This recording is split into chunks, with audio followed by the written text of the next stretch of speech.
Okay, so we're back over at our press, and today I'm going to be making sugar tablets using brown crystalline sugar to represent a crystalline active ingredient. You could also use a powdered active ingredient like caffeine powder or vitamin C or vitamin D, but a lot of my customers tend to ask me about crystalline substances, so I thought I'd make this video using that.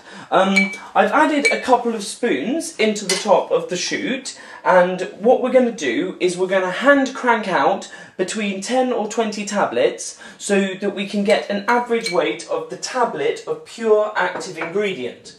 Now, the reason why we're not going to use the motor to do this is because we don't know how the active ingredient will react in the dye. Whereas we know that the microcrystalline cellulose will compact, we can't guarantee that with something like brown sugar. So to avoid damage to the machine, we're going to hand crank out each one of the 10.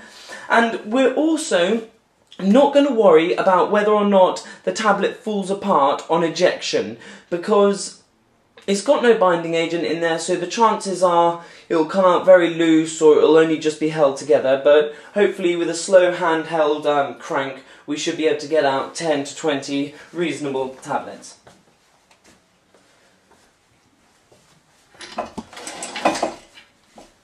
And there we go. That's exactly what I was expecting to happen. The machine has got to a point instantly where it can't roll any further due to the fact that the brown sugar will not compact any further. So if we take the de-jamming bar and just try to push it forward, is it going to go? No, it's definitely not going to go forward, which means we're going to have to do each tablet one by one backwards. Now, hello and welcome to London Fashion Art's tutorial on what to do if your TDP series jams. Now, I've actually deliberately gone out today and jammed my TDP series. I was making the video on how to construct a good mix, which you can also find on my YouTube account or through my website, and I put brown sugar inside, and brown sugar doesn't compact the way that we like it to, so my TDP has now actually completely jammed.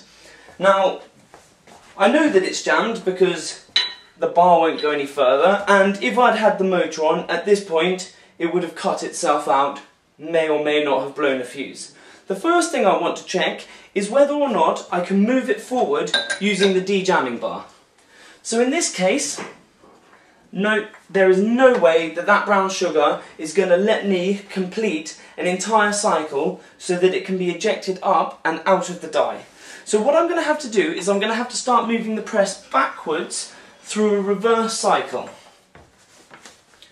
Okay, so we've found out that our machine is jammed and we've started to move the de-jamming bar backwards through the cycle. And as you can see, what happens as we move it backwards is the boot comes back over the hole and the lower drift pin assembly starts to move itself backwards, up and towards and into the boot, which is great because we're now getting that tablet out of there. There is one major problem though. As it kicks it up, it pushes it into the bottom of the boot. Now, this is obviously a very bad thing because it's just going to cause continuous jamming later on down the line. So you need to be able to receive that tablet back out of the boot. The way that you do this is by using the standard Allen key, which fits most of the Allen key parts on this press, to release this section just here.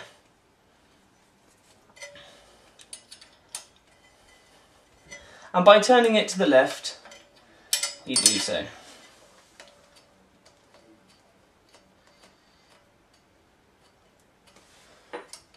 Just get a handle on that.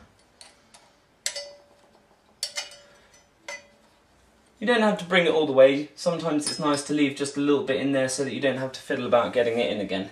You then twist this bolt underneath the shoe to the left as well,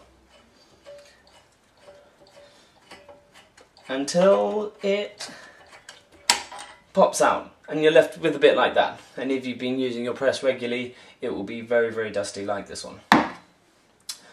That should then enable you, or if we move the upper die out the way, to move your filling part wherever you like. So in this case we've still got that tablet stuck in there, and now it should be under here somewhere.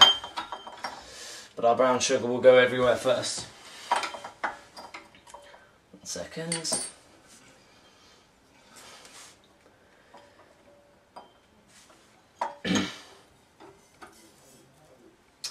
There we go, and hopefully it won't fall apart.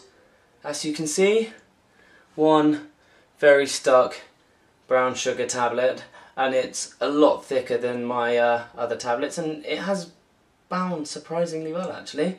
So you can put a lot of power into these things.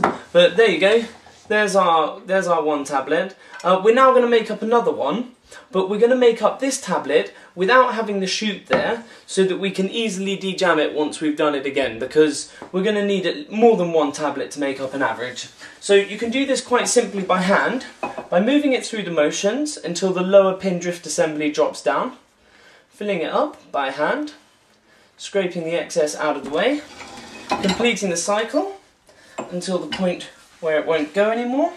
You use the de-jamming bar to tighten up the pressure a bit. And then taking it back out again. And if you try not to catch your finger in it, trust me, it's not for the best. So there we go, we've got 2. We actually want approximately 5 of these tablets, so I'm now going to make 5 more, and I will see you back on the table with the scales.